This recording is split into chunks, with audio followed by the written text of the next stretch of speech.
G'day. Well, I wouldn't have imagined pulling a diff center out of this 4runner so soon, but we needed to take that front locker out to put in the back of the Hilux. So originally this front locker was the spare for the Hilux, which was set up a bit differently. Solid spacer, bit of an old school setup. We have got another air locker to put back in it, which is sort of a new school type air locker. But while we're at it and we've got it all apart, as you can see, these springs have got a bit of a W in them, and this is the good side. But what we're going to do, we're going to replace them with the same spring that we run in the Hilux. It's a custom EFS. The main leaf's the same length, but what I'm going to show you is we're going to do a diff push. We're going to push the front diff housing forward, and it's quite an easy job. The other thing I want to do while I've got it all apart this time is, last time I made the mistake and I was impatient. I got some hub gears, some long-field trail gear, hub gears, and new axle seals. So when we put the long-fields in it last time, I was in a bit of a rush, didn't have axle seals, and I didn't have the hub gears. So we'll be adding them in this job. So I've disconnected the drop drag link and the torque rod to help in the quest of getting this front diff forward a little bit. All right, so we've made the job easy. By needing that diff center, I had to take out CVs and then the centers out. So this is actually gonna be an easy job. We've undone the U-bolts, and now we're gonna drop the diff a little bit. With a big chassis stand on the chassis, I've got the jack under the diff, which there's not much weight in it now because it's empty. And now I've got another jack stand under the spring pack. See on the diff housing there, on top of that perch, you can see that that middle hole was the retainer for the center bolt. Then you have two other holes. So if I wanted to, I could push this diff back, but our aim is to go forward. And it's about 35 mil center to center. So we'll take the spring out. We'll need to drill this hole a little bit bigger and then push the diff and bolt it back up with a new spring. Now, they're the three holes. So we want to be pushing the diff forward, so we need to use the back hole.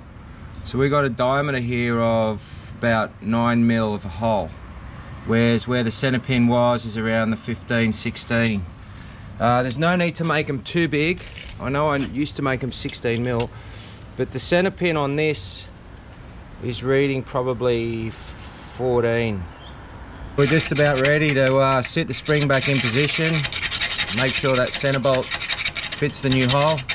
Always remember, your military wrap goes into the fixed spot on your leaf springs. So if it's fixed, it's got the military. If it's got a shackle, it's no military.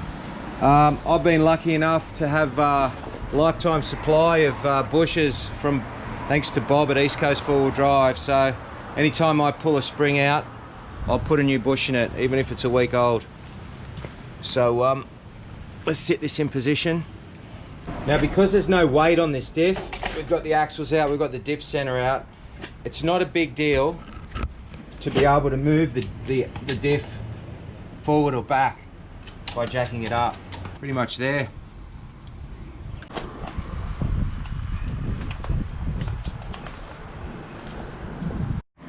So until we get his partner in crime there on the driver's side done, we'll bolt everything up, but we'll keep it loose so it can still move when we want to push the other side forward.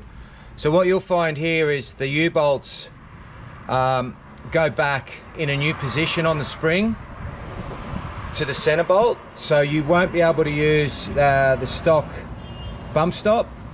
But what I've done in all the comp trucks is I've actually put my bump stop, I've welded my bump stop on the top side and left it to hit the top of the spring. So the other thing you can do on the passenger side too is you can get a flip plate.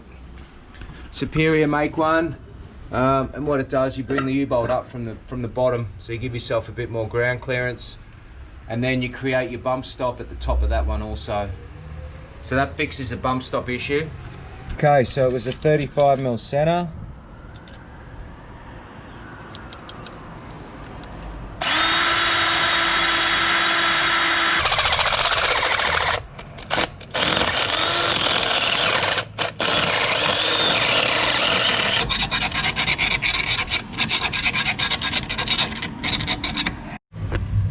so that driver's side's in. So we're nearly done on this job.